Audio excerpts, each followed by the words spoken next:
The CBS Radio Mystery Theater presents...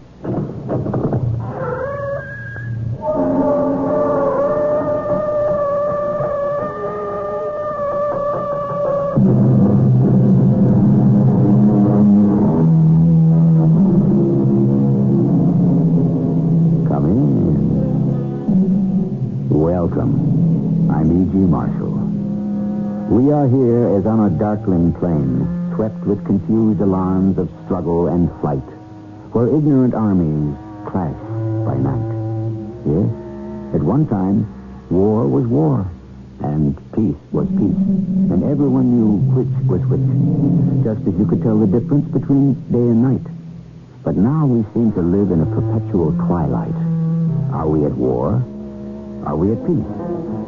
All we know is what we think we can see on the surface. He's making a mistake. It's impossible. I'm not who he thinks I am. Could be. He's going to kill me for nothing. Perhaps. But there must be something I can do about it. Yes. What? Tell me what? Kiss me.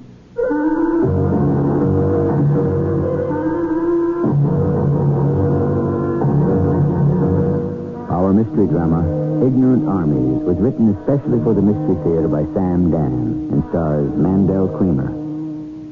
It is sponsored in part by True Value Hardware Stores and ARM, Allergy Relief Medicine. I'll be back shortly with Act One.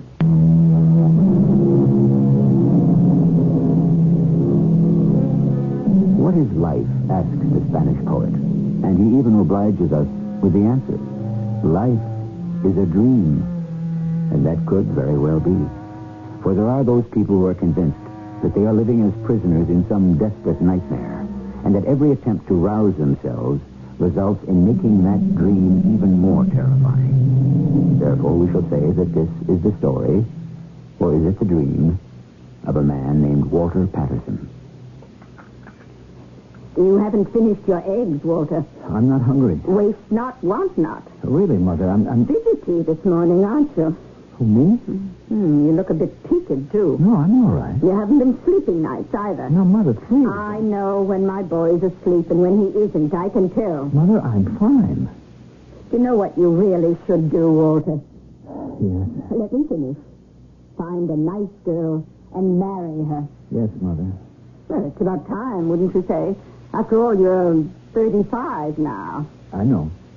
It's about time, wouldn't you say? Certainly is. Now, Walter, I really mean it. I know you do. Now, am I one of those mothers who keeps her son tied to her apron strings? No. Believe me, Walter, with all my heart, I want you to get married. I know, Mother. It's a normal, healthy, natural thing for a young man to do. Does happen to be a problem. Where can you find a nice girl these days? I don't know. Yes, where can you find a nice girl, a decent girl, a virtuous girl? I don't know what's happened to the world, Walter, do you? No. There's a looseness in young people today, especially in young women. I don't know what boys like you, honest, idealistic boys like you, can do. Oh, well, maybe you'll meet her one day. Her? The girl that's worthy of you. Is any girl worthy of me? Why, Walter, dear. Who am I, Mother? What am I, anyhow? I'm just an ordinary, everyday chemist. Oh, you really are out of sorts this morning. All I do is figure ways to make food taste better. What a waste of time. Now, Walter. Food just as it is, the way it comes up from the ground, the way it ripens in the sun and the rain, that's the very best taste there is. How many times do we have to go through this? I mean, it's just that. Food, when it's fresh. If the Lord had intended for us to eat fresh food, he would not have created refrigeration. If he had desired us to eat it the way it emerges from the ground, he would not have invented chemicals.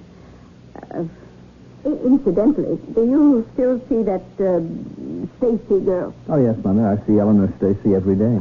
Walter, is that wise? Well, I have to pass her desk on the way to my office. Do you have lunch with her? Oh, no, I never have lunch with her. But on that day I came to visit Mother, you, I've already explained that more than once. There's no need to be edgy. I'd neglected to bring my sandwich from home. Neglected? Oh, I'd forgotten. Psychiatrists say we forget because we mean to. So I went downstairs to the coffee shop in the building, and the only empty place happened to be at the table where she was sitting. And there's nothing more to it. And had you come over, you would have seen for yourself. Obviously, you're Miss Eleanor Stacy. She's not my Miss Eleanor Stacy. Uses too much makeup, dyes her hair, and wears clothes that call, I would say, rather indecent attention to various parts of her person. Well, Mother, I'd best be going. And she's not all that young, either. I get the impression she's in her 30s. Up there. I wouldn't know. Why do you suppose she hasn't married till now? I never asked her. I'm sure she hasn't, how shall I put this, waited, if you know what I mean. Oh, Mother, I'm not Eleanor Stacy's type. Indeed. I mean, I've seen the kind of men who wait for Miss Stacy with their long hair and their mustaches and their leather jackets, and they all ride motorcycles. Oh, poor naive Walter. There's so much about women you simply don't know.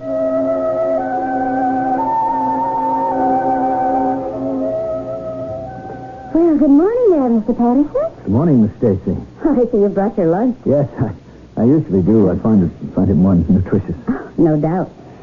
Well, it looks like a gorgeous day. Very few clouds in the sky. Yes. Those few, though, are rain clouds. I shouldn't be surprised if we have some showers by noontime. Oh, really? Mm-hmm. The wind is from the east.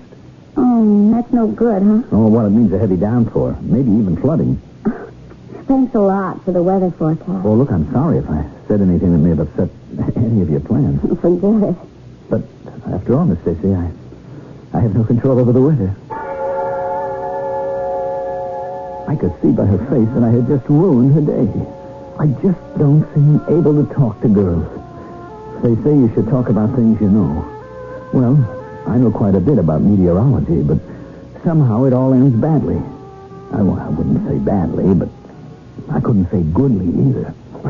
Patterson? Yes, Mr. Borstel. Where are those protein samples? Well, I'm still constructing them. You've been at it a week. Yes, I'm aware of that, Mr. Borstel. Do you intend to make a career of it? Yes, you pig-faced, mean-spirited little bureaucrat.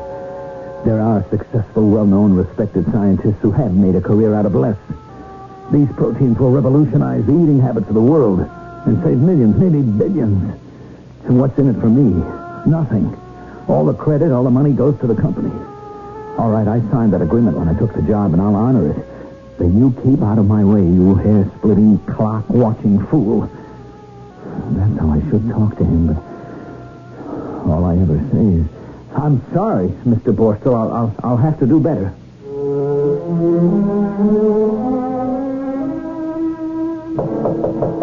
Yes, who is it? It's only me, Eleanor Stacy. Do you mind if I pop in for a second? Oh, Miss Stacy. I enter this sanctum sanctorum of our chief chemist with considerable trepidation. Oh, it's quite all right. I realize how totally immersed you must be in your research efforts. Well, yes, I suppose.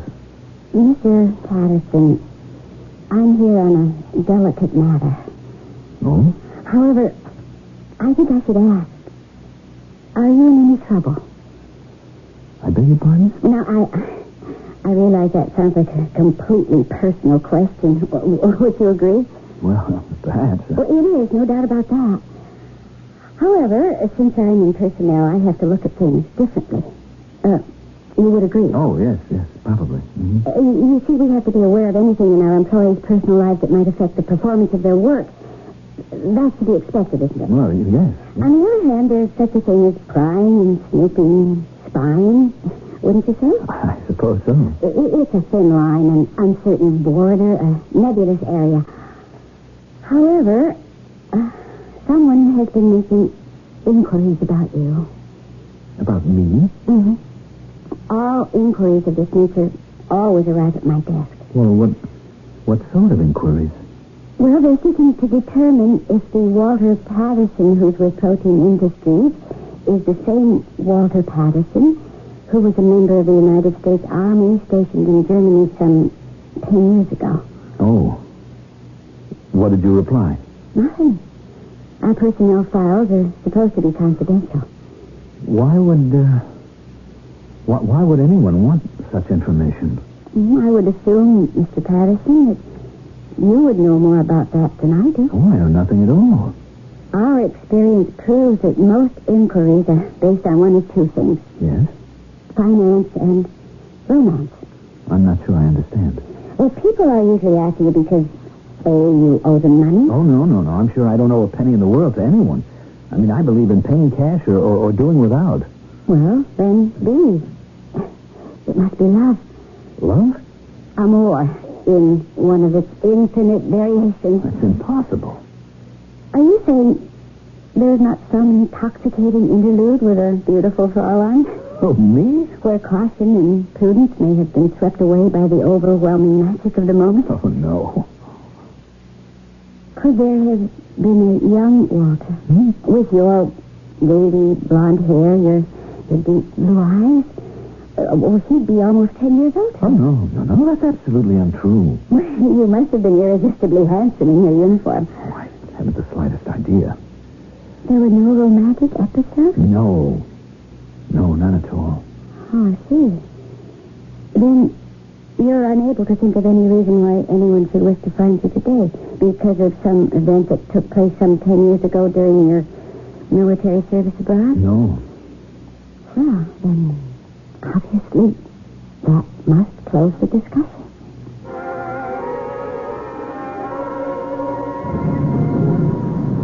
Excuse me, sir. Oh, yes? Do you have a match? Oh, I'm sorry. I don't smoke. I mean, I'm not sorry I don't smoke. I'm glad I don't smoke. It's just I'm sorry I can't oblige you. Oh, thank you. Do you have the time?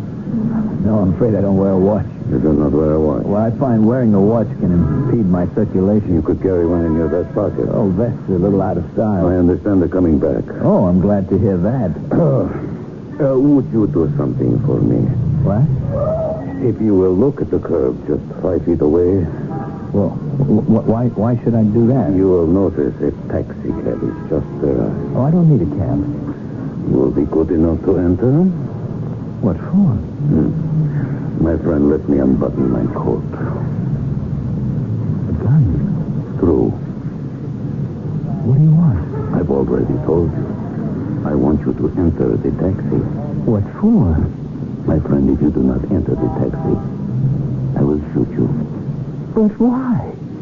Do as you are told. I'm trying to avoid a scene on the public street. You must be making a mistake. No mistake. You must have me confused with someone else. Your name is Walter Patterson? Well, yes, but... My instructions are to deliver you, dead or alive. Instructions? How shall it be?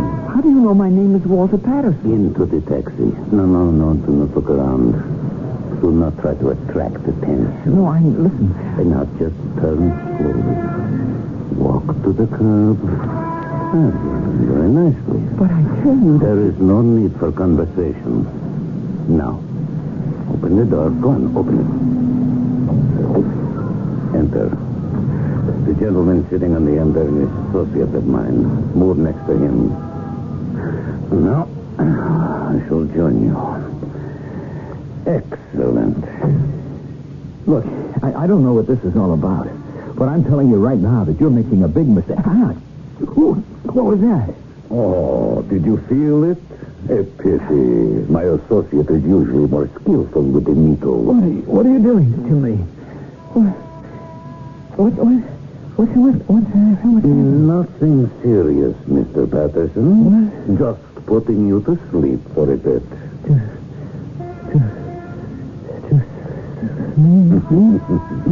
Pleasant dreams, Mr. Patterson. Well, Dmitri, here is our prize package at last. After all these years. Prize package? Our friend Walter is obviously a package of sorts, since he is being delivered somewhere. But who would want Walter? And why? We've had a rather revealing look at his present. It doesn't suggest he could have had very much of a past, but that shall be revealed in the future. You are invited to attend Act 2 shortly.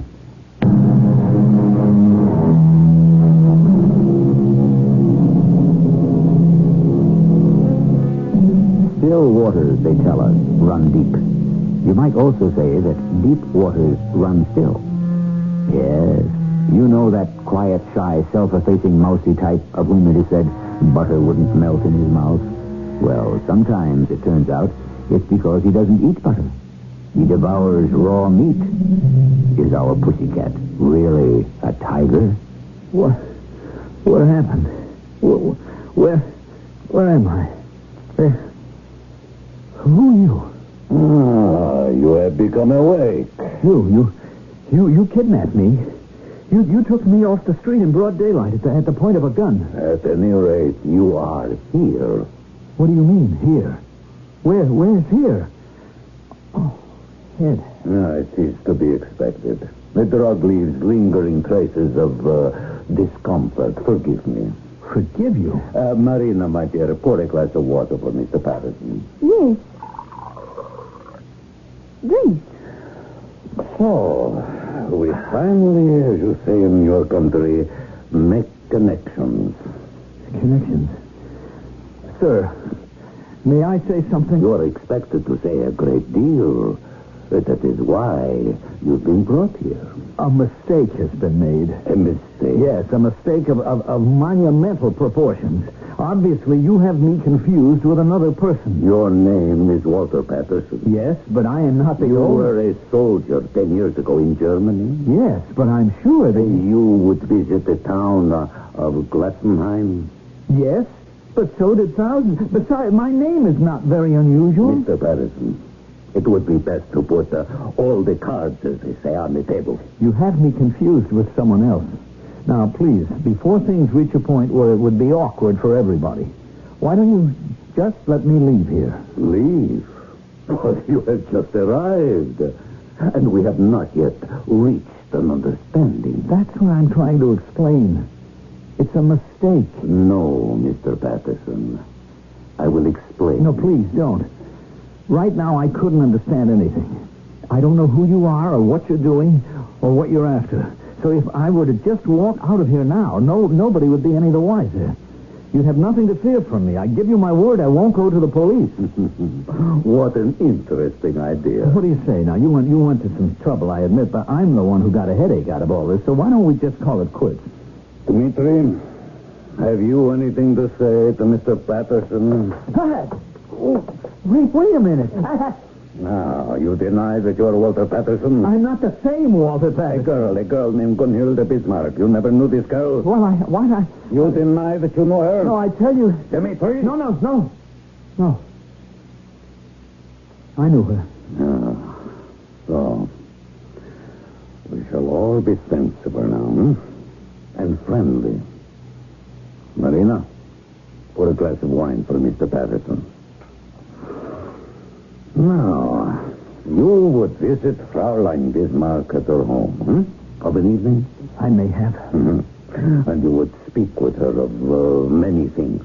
Well, you know, I mean, there was talk. And you told her many things. I don't know exactly what I told her. I mean, you know how it is. You talk to a girl. Did you not tell Fraulein Bismarck that you were a member of the American Secret Intelligence? Oh, me? Why should I tell her a thing like that? You deny that you told her that? Oh, I never said. Dmitri? Now, stop him.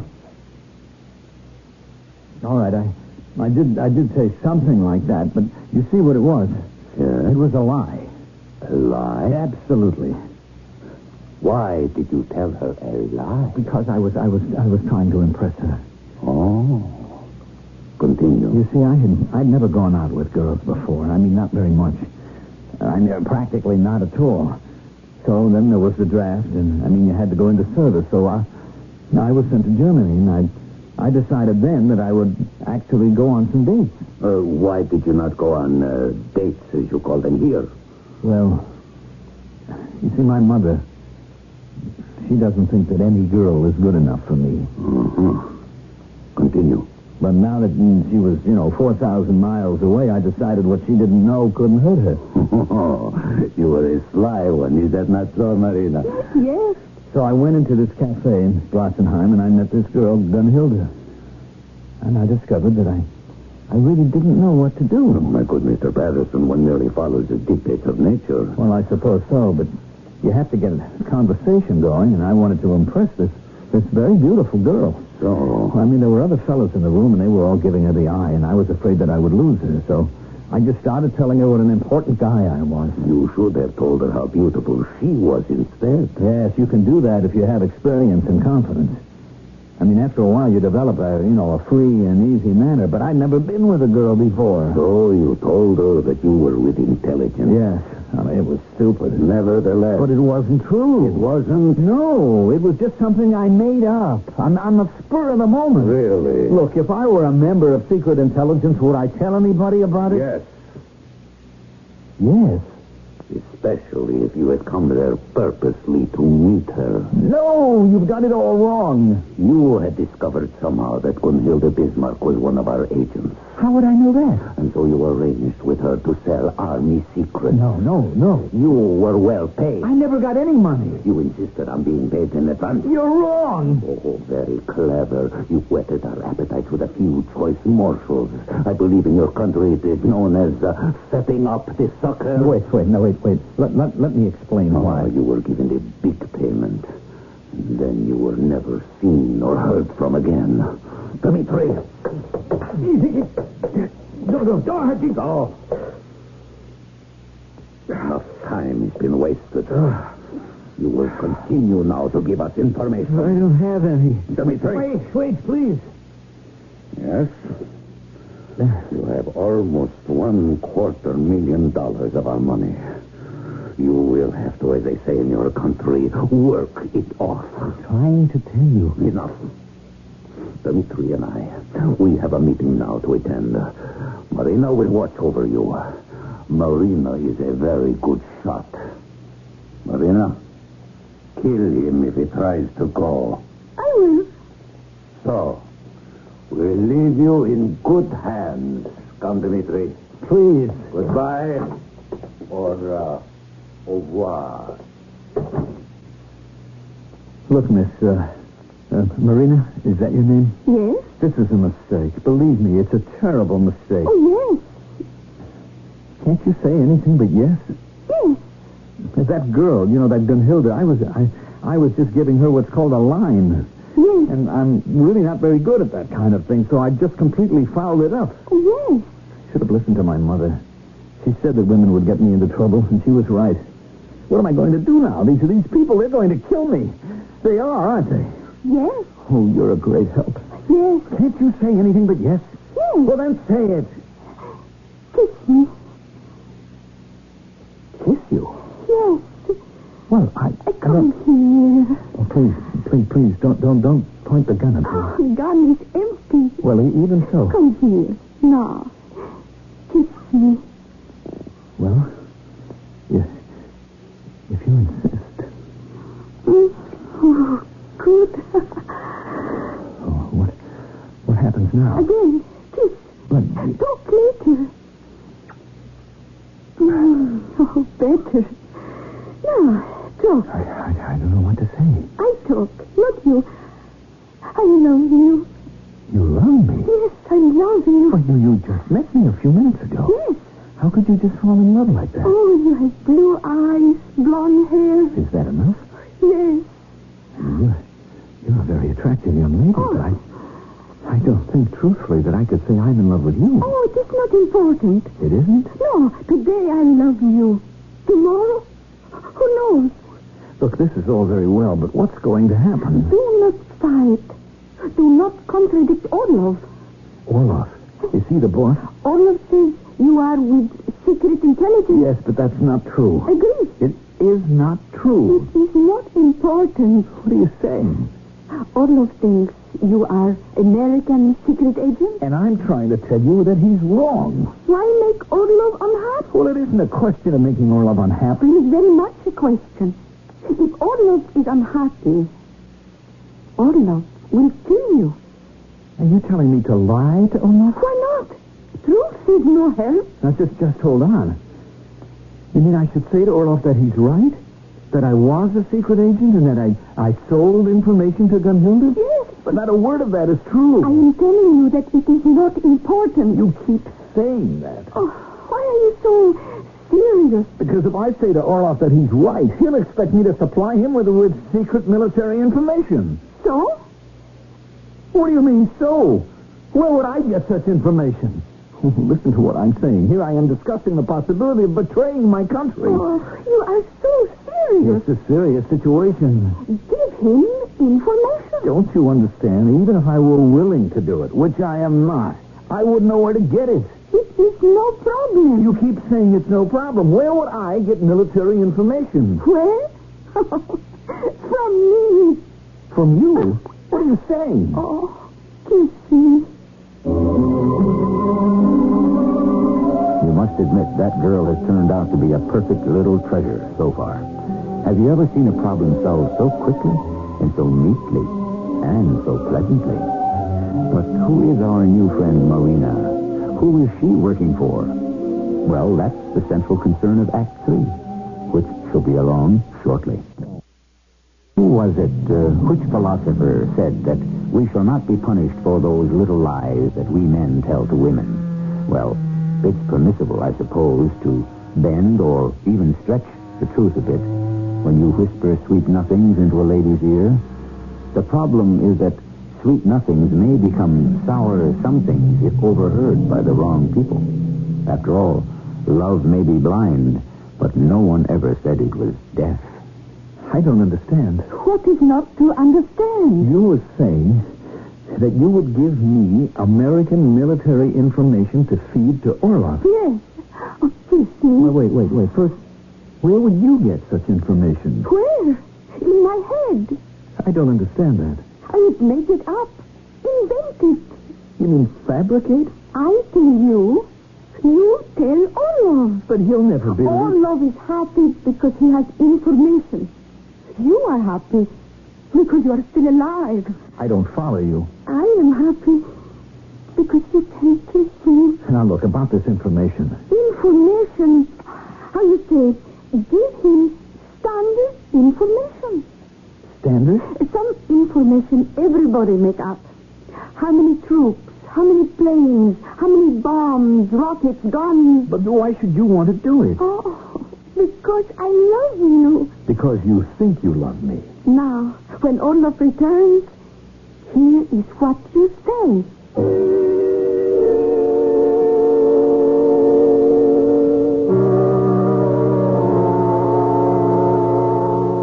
So, you decide honesty is best policy, huh? Yes. It's not always true, but in your case, yes.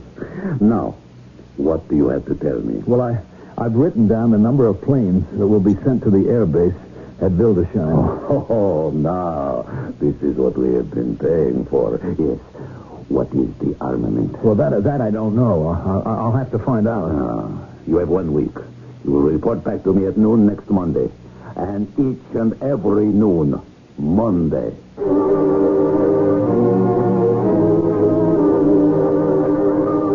Now, Miss Patterson, let me see if I have it all. You claim these alleged foreign agents... Mr. Larkin, why do you say alleged? We have laws in this country. A person is innocent until proven guilty and so forth. At any rate, they abducted you and expected you to furnish them with military information? Yes. Mm-hmm. And one of them, a woman, promised to help you deceive the others. That's correct. I see. And why is this woman doing it? Because she fell in love with me. It must have been at first sight. All right. I want to thank you for bringing this information. Well, I believe it's my duty as a citizen. Yes, Mr. Patterson, it certainly is. And now, if you'll be good enough to excuse me. Oh, I understand. You probably want to get to work on this right away. Oh, yes, Mr. Patterson, we certainly do. Well, I won't hold you back another minute. Goodbye, Mr. Patterson. Good day to you, Mr. Larkin. Oh, boy. Mrs. Larkin, it's for the nut file. Yeah, but you have to run it down anyhow.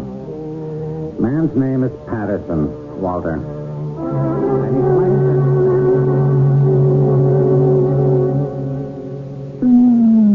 Nice. Walter, you are a sensational lover. Now, look, Marina, Orlov will be here any minute, and I don't know what to tell him. Oh, tell him standard. Again? Standard? Tell him 10...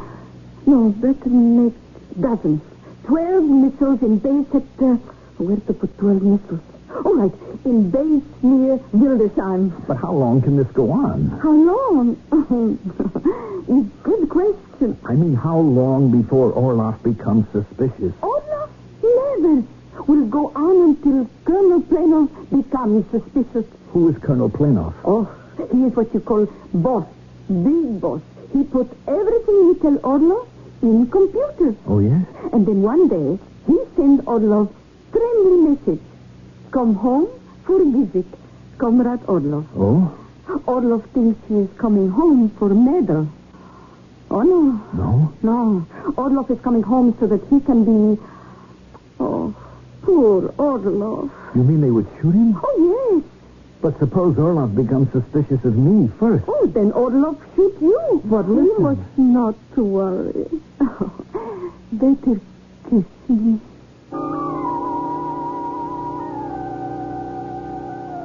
Mr. Patterson, I told you we're handling the matter. Well, Mr. Larkin, it just seems to me that you should be a little more excited. Excited? Yes. I mean, I bring you news that enemy agents are setting me up as a source of information, and what are you doing about it? What do you think we should do? Well, arrest them, jail them, deport them. We are following strict procedures.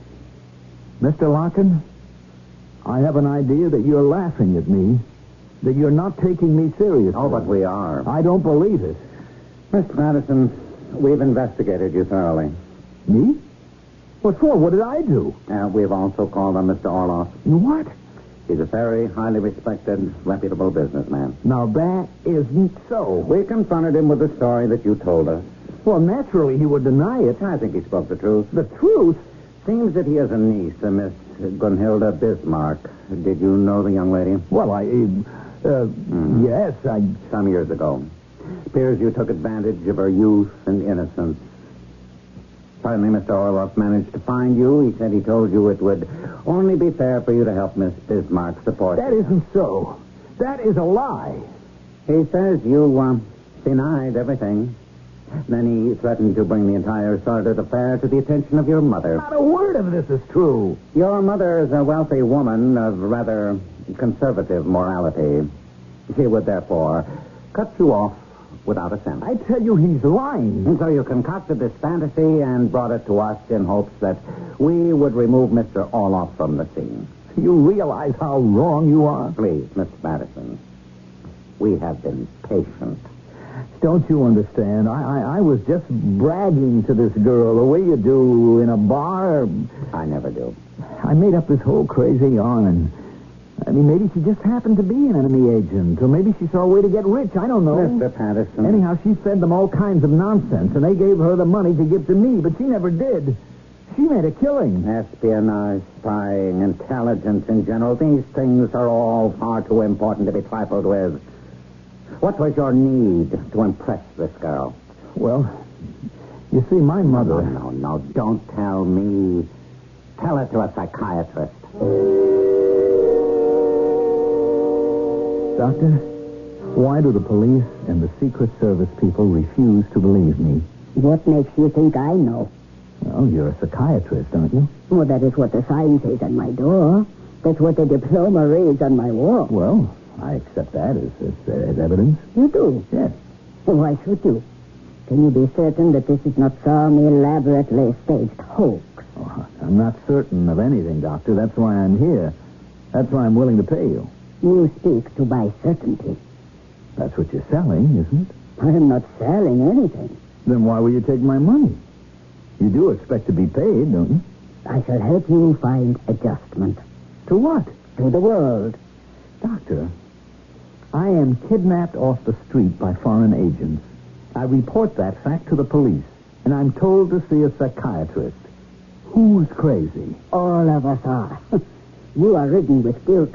Me? First, for breaking your promise to your mother to refrain from dating while you were in the service. Well, she had no right to make me promise that. But that you should have told her so. Second, the seduction of the German girl. Believe me, Doctor, it was the other way around. The existence of a child. I don't even know that there is a child. But you also don't know that there isn't. Now, your very real feelings for Miss Eleanor Stacy. I never said I felt anything from... This affair you claim you're having with Marina? That's just an arrangement in order to save my life. No doubt. But you feel that you are being untrue to Miss Stacy. In addition, the matter of your work. You are about to complete a discovery that will bring fame and fortune to your company. And there will not be a single penny or ounce of credit for you. Why do you insist on taking a simple situation and complicating it beyond all recognition? My dear Mr. Patterson, I have merely stated the facts. The fact? There is no Orlov. What? There is no Marina. There is no Dimitri. But I tell you... There is a Gunhilda. There is a Miss Eleanor Stacy, and there is Mother. Also, there is a Mr. Borstal. How can you say that there is no Orlov? For 10 years, you have had guilt feelings over Gunhilda. I never even thought about Gunhilda. And then one day, Miss Stacy said she had received an inquiry. Were you the same Walter Patterson who had been stationed in Germany? There, you see? If I'm making it all up, how could I make up that phone call to Miss Stacy? That proves Orlov exists and that he was looking for me. It only proves that someone may have been trying to find you, an old army body. I didn't have that many. Or you, unconsciously, could have made that call yourself. Me? Why? Or just to give yourself an opportunity to have a conversation with Miss Stacy. I'm sorry, Doctor. I just can't accept what you... You were playing with psychological dynamite, and it triggered a series of emotional explosions. What you're saying is that I am imagining everything. Yes. That's impossible. Do you know how you can make Orlov, Marina, and Dimitri disappear? Now, you must do 3 things. First, tell your mother you intend to marry Miss Eleanor Stacy. What? Second, tell Mr. Borstal. A new arrangement has to be made for you to share profits. How could I tell him so? Third, propose to Miss Eleanor Stacy. Oh, I never could. When are you supposed to be in touch with Mr. Orlov again? I'm to call him every Monday at noon to set up an appointment. I would meet with Marina beforehand, and we would decide what I'm to tell him. You do the 3 things I just told you, and you'll see. This coming Monday at noon, there will be no Mr. Orlov.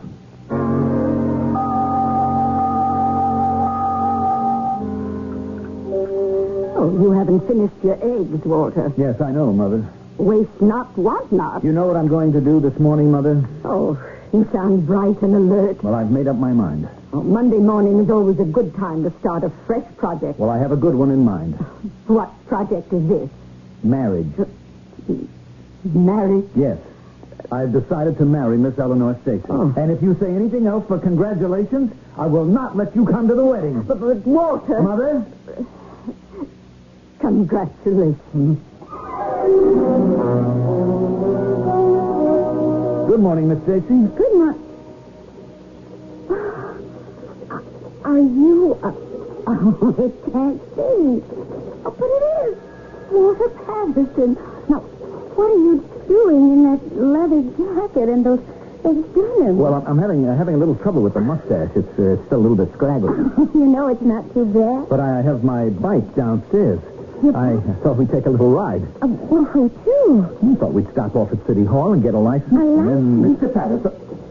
Mr. Patterson, is this the proper costume to wear to work? I'm not working today, Mr. Borstal. Well, we'll see about that. And I'm not working tomorrow either. You have a contract. I also have a headache. I got it from reading the small print in the contract, and it won't go away until I get a new contract. Mr. Patterson, we need those protein samples. Correction. You need them. Write a contract that says we and my headache will disappear. Do you know what you're saying? Yes. Do you? What why don't we all sit down with our lawyers and try to work something out? Later. Miss Stacy and I have some things to discuss. Well, please, don't let me get in the way. I'll see you later. Well, Mr. Patterson, you asked me to come for a ride. Yes. But first, I have to cancel another date.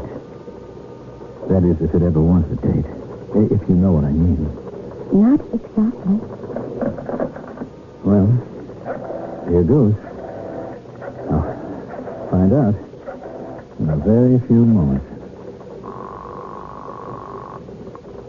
I am sorry, but the number you have dialed is no longer a working number. Oh.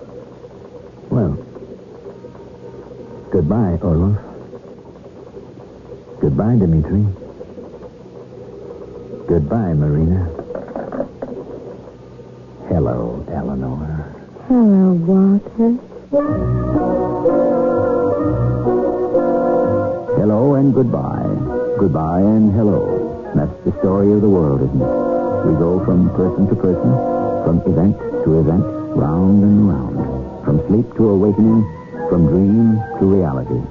And after a while, how do we really tell one from the other? Is there actually that much of a difference? I shall return shortly.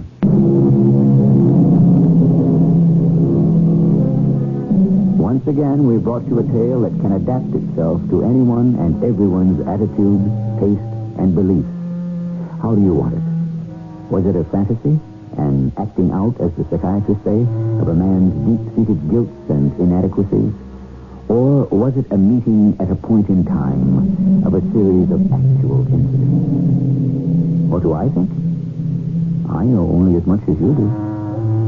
Our cast included Mandel Kramer, E.G. Juster, Bryna Rayburn, and Ray Owens. The entire production was under the direction of Hyman Brown. This is E.G. Marshall inviting you to return to our Mystery Theater for another adventure in the macabre. Until next time, pleasant dreams.